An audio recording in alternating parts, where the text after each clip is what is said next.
Saya ada lihat YouTube di mana Ustadz mengatakan bahwa pada pendapat Ustadz hukum solat berjamaah di masjid bagi lelaki adalah wajib. Ustadz telah memberikan 5 dalilnya. Namun ada juga pendapat yang mengatakan ianya sunat muakkad. Adakah ini boleh dianggap sebagai sebuah khilafiyah? Menurut mazhab Syafi'i sunnat. Menurut mazhab Maliki salat berjamaah di masjid sunnat muakkad. Menurut mazhab Syafi'i fardu kifayah. Menurut mazhab Hambali fardu ain. Itulah mengapa banyak masjid di tempat kita orang tidak datang ke masjid kerana dia berpahaman fardu kifayah. Asal sudah ada imam dengan makmum, sudah fardu kifayah. Macam memandikan jenazah fardu kifayah. Awak tak ikut mandi jenazah, dah cukup dah fardu kifayah. Allahu Akbar, Allahu Akbar. Awak tak ke masjid, fardu kifayah. Salahkah Imam Syafi'i? Tidak. Kerana masa itu masjid kecil orang banyak, maka cukuplah yang ada di dalam masjid itu saja. Sekarang terbalik, masjid besar orang tak ada. Andai Imam Syafi'i hidup sekarang, tentu ijtihad dia berubah. Kerana Imam Syafi'i ada qaul qadim, ada qaul jadid. Semasa dia di Kufah, Irak, qaul qadim. Pindah ke Mesir tahun 200, meninggal 204, 4 tahun. Datang pendapat qaul jadid, melihat keadaan. Ini ijtihad imam.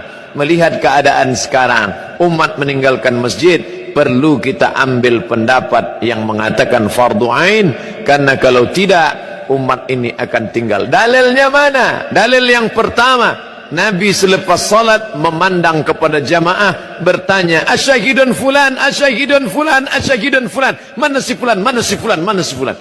Andai fardu kifayah, tentu Nabi tak bertanya, cukuplah kita sahaja, yang lain tak sembahyang pun tak apa ke masjid, fardu kifayah. 2, Nabi mengancam, layan tahyanna, mereka yang tidak sembahyang ke masjid, layan tahyanna, berhenti, jangan lagi buat sembahyang di rumah. Kalau mereka tetap buat sembahyang di rumah, la uharriqanna alaihim buyutahum, aku akan bakar rumah mereka. Ini wa'id menurut ilmu usul fiqh. Wa'id litahdid, ancaman, litahrim, perbuatan itu haram, maka haram lawan daripada haram adalah wajib.